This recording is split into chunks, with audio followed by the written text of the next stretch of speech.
नमस्कार, मैं हूं सतीश सुमन सक्सेना और आप लोग देख रहे हैं सिंध न्यूज टीवी, क्योंकि अब सच सुनेगा इंडिया। सर्वे भवन्तु सुखिना का यह वही श्लोक है जिसे बाबा रामदेव ने 23 जून 2020 की शाम पूरे मेन स्ट्रीम मीडिया के सामने गाकर कहकर सुनाया था कि उन्होंने कोरोनिल टैबलेट कोरोना महामारी की रोकथाम के लिए बना लिया है। पूरा मेन स्ट्रीम मीडिया इसे वाइल्ड कवरेज किया, बिना चेक रीचेक क्रॉस चेक के। यह बहुत ही हास्यास्पद है। पहले इस रिपोर्ट को देखें। पूरा देश और दुनिया जिस क्षण की प्रतीक्षा कर रहा था कि कहीं ना कहीं से तो कोरोना की कोई दवा या वैक्सीन निकलेगी, आज हम ये कहते हुए गौरव अनुभव कर रहे हैं कि कोरोना की पहली Ayurvedic clinically control trial based evidence research based medicine Patanjali research centre और नीम्स के संयुक्त प्रयास से तैयार हो गई है। इसके लिए हम आप सभी साइंटिस्टों का बहुत बहुत अभिनंदन करते हैं। आज बहुत गौरव का क्षण है। और अब पतंजलि के आचार्य सीईओ बालकृष्ण ने पूरे मसले पर ड्रॉबैक कर लिया। उन्होंने कहा कि पतंजलि ने कभी यह दावा नहीं किया कि कोरोना महामारी इस कोरोना किट की दवाई से खत्म हो जाएगा। यह एक इम्यून बूस्टर है।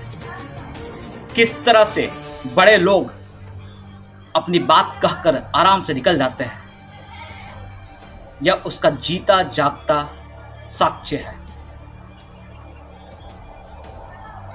और इस खबर को पूरी मेन स्ट्रीम मीडिया किस छोटे पैमाने पर कवर कर रही है, इसको भी देखना बहुत जरूरी है कि क्या हो रहा है मीडिया के साथ। मीडिया की कोर वैल्यूज कहां है, यह वहां पर भी एक प्रश्न चिन्ह खड़ा करता है। बहुत जगह पर, देश के विभिन्न जगह पर बाबा रामदेव के खिलाफ एफआईआर लॉन्च हुई है, लेकिन अभी भी वो जांच के घेरे से बाहर क्यों है? यह प्रश्न स्वाभाविक रूप से उठता है।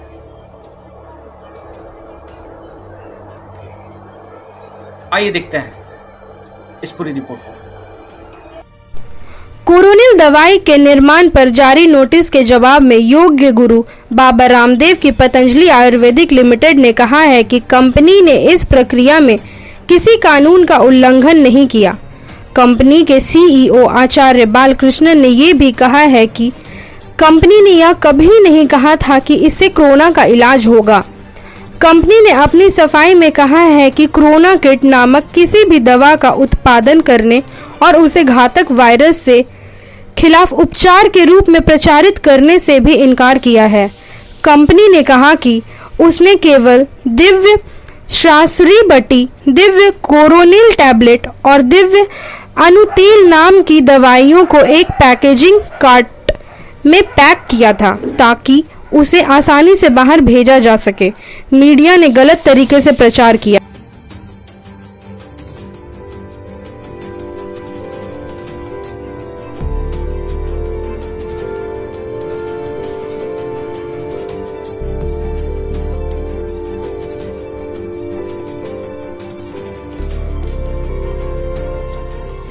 ये एक सुनियोजित भ्रम और षड्यंत्र की बू आती है।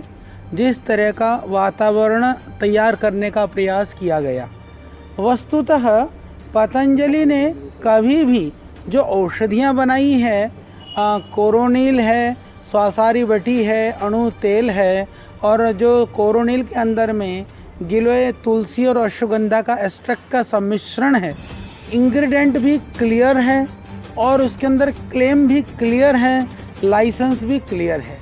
क्लेम के अंदर हमने इम्यूनिटी बूस्टिंग के लिए, एलर्जिक प्रॉब्लम्स के लिए, और जितने भी तरह के ये एलर्जिक प्रॉब्लम से रिलेटेड जो कॉम्प्लिकेशंस हैं, फीवर है, कफ है, ये सब के लिए ये हमने क्लेम किया। क्लेम करने के बाद में फिर हम लोगों ने इन्हीं औषधियों का कोरोनिल का ये हमने इन औषधियों का क्या किया कि उन कंपाउंड के ऊपर क्लिनिकल कंट्रोल ट्रायल किया। क्लिनिकल कंट्रोल ट्रायल के बाद में जो रिजल्ट आया हमने देश को बताया। तो हमने दवाई के अंदर तो ये हमने कहा ही नहीं कि ये हम कोरोना को जो है कंट्रोल करते हैं, क्योर करते हैं। हमने कहा कि हमने ये दवाइयाँ बनाई थी, वो क्लिनिकल रिसर्च के अंदर ये दवाइयाँ दे दी, दवाई देने से कोरोना के रोगी ठीक हो गए। तो इसमें इस तरह का कन्फ्यूजन वाली तो कोई चीज़ है ही नहीं।